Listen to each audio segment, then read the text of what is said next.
guys, Mr. Tanner here. We're moving right along. This lesson, the two character traits I want to talk to you about are resilience and perseverance. They go hand in hand, but they mean two very different things. All right. Resilience. What's the best way to describe resilience? When I wear a rain jacket and it rains, the rain, I don't get as wet when it rains, right? I still get wet here and there. Yeah, that's fine. All right, you have a resilience to the rain, but you've armed yourself in this rain jacket. Many times, people do not have a resiliency to failure or making mistakes. And this is where, as you begin to mature into your role as a student and as a young adult, you have to create some understanding of, I will not always succeed to the level that I choose to succeed at. It's just not going to happen. Like I said, I'm 52 years old, and failure is a way of life, but I bounce back, right? And I come in and I'm resilient. So you know what I learned from that? I believe it was Edison that said I failed 999 times on how to make somebody said, how can you fail that many times making a light bulb? And he said, what do you mean fail? He goes, I succeeded in defining 999 ways that light bulb will not work. So part of it is you have to change your mindset into a positive mindset, right? I don't want you to live and fail every time something's happening there. If something's, if you're doing that. But you need to say every once in a while, it's okay to stub my toe. It's okay to skin my knee or fall down, metaphorically speaking. I don't want you to fixate in it. It's okay. I'm going to be resilient. I'm going to bounce back next time. I'm going to change the way I'm doing things. And I think I can apply this and I will see success next time.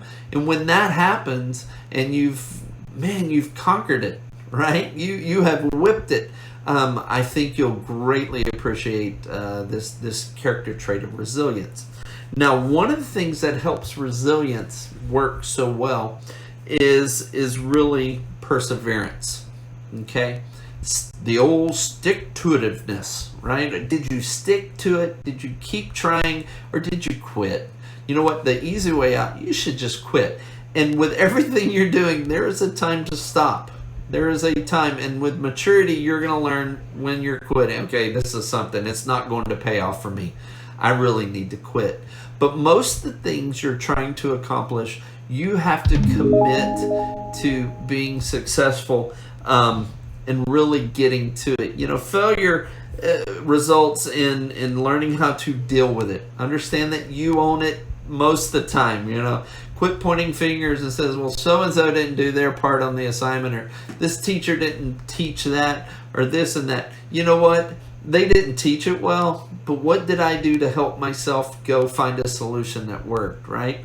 And then finally trying to reflect is a big piece of that, right? And that goes into your perseverance. If you don't reflect and see and kind of evaluate what happened within that failure over and over and over, don't fixate on it. Move on to the next obstacle or challenge or success.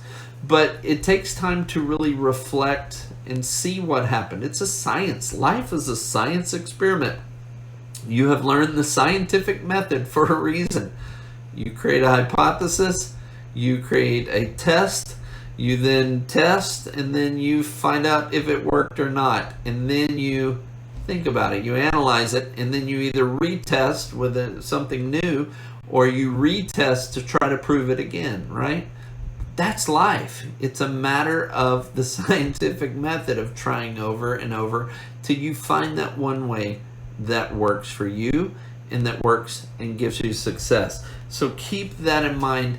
And perseverance is a big thing, but always also keep in mind, create that value in what you're trying to succeed at, right? If it's something that really has no value, why do it?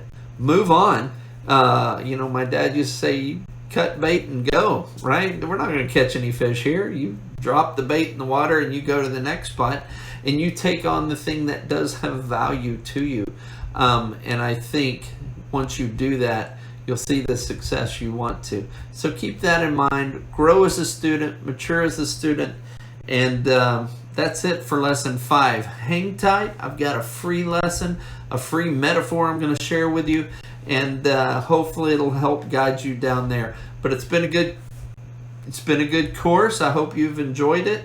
Keep this packet with you. Feel free to refer back to any of those videos you've already seen, and maybe, just maybe, there's some advice in there that you can take with you. Thanks for your time.